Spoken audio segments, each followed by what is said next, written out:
চোখ রাখবো পরের খবরে। ইডির তত্ত্বাধীন শিক্ষক নিয়োগ দুর্নীতি মামলায় তদন্তাধীন শিক্ষক দুর্নীতি মামলার চার্জ গঠন হতে পারে আগামী সোমবার। সুজয় ভদ্র, কল্যাণময় ভট্টাচার্য সহ ৩ জনকে হাজিরার নির্দেশ দেওয়া হয়েছে।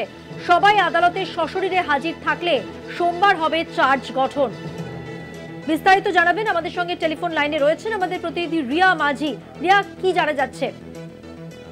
দেখো, এই চার্জ গঠন নিয়ে কিছু টালমাটাল চলতেই থাকছে, কারণ যেটা দেখা যাচ্ছে যে একের পর এক ডেট পড়ছে। সেখানে যখন এই ইডি মামলায়, এই শিক্ষা নিয়োগ দুর্নীতি মামলায় যেটা ইডির হাতে কেস রয়েছে, সেটা নিয়ে এতজন যে রয়েছে তাদেরকে একসাথে ফিজিক্যালি প্রডিউস করাটা, এবং ফিজিক্যাল প্রডিউস যদি না হয় তাহলে কিন্তু সেক্ষেত্রে, অর্থাৎ ফিজিক্যালি হাজিরা যদি না হয় সেক্ষেত্রে কিন্তু চার্জ ফ্রেম করা সম্ভব নয়। এবং এর আগের দিনও যেটা দেখা গেল সেটা আজকে ডেট পড়লো, এবং আজকেও কিন্তু যেটা দেখা গেল যে আগামী সোমবারে ডেট দেওয়া হলো।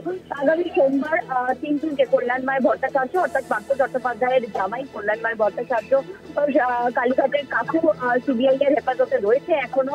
আগামীকাল তাকে প্রডিউস করা হবে। সিবিআই কে নির্দেশ দেওয়া হবে যে যাতে তাকে সোমবার প্রডিউস করা হয়। এবং কল্যাণময় ভট্টাচার্য, কালীঘাটের কাকু এবং আরো এক শিল্পপতি সহ টোটাল ৩ জনকে তাদেরকে হাজিরা দিতে হবে সোমবার। একদম ফার্স্ট হাফে তাদেরকে হাজিরা দিতে হবে। তারা যদি ফিজিক্যালি হাজিরা দেয় সেক্ষেত্রে, এবং বাকি যারা রয়েছে তারা যদি ফিজিক্যালি সেখানে উপস্থিত থাকেন, সেক্ষেত্রেই কিন্তু চার্জ ফ্রেম করা সম্ভব হবে। এবং যেটা বিচারকের তরফ থেকে বলা হয়েছে যে তিনি কোনো রকম ভার্চুয়ালি কোনো কাউকে নেবেন না। ভার্চুয়াল ভাবে তিনি প্রডিউস হলে, কেউ যদি ভার্চুয়ালি ভাবে প্রডিউস হয় সেক্ষেত্রে কিন্তু সেটা কোর্টের মান্যতা পাবেন না। তিনি সেটাতে সাফ না জানিয়ে দিয়েছেন, কিন্তু তিনি বলেছেন যে আগামী সোমবার এই ৩ জন যদি ফার্স্ট হাফে প্রেজেন্ট থাকে এবং বাকিরা যদি প্রেজেন্ট থাকে সেক্ষেত্রে কিন্তু সোমবারই চার্জ গঠন হতে পারে ইডি মামলায় বলে এমনটাই কিন্তু জানানো হয়েছে। ধন্যবাদ রিয়া, কথা বললাম প্রতিনিধি রিয়া মাঝির সঙ্গে।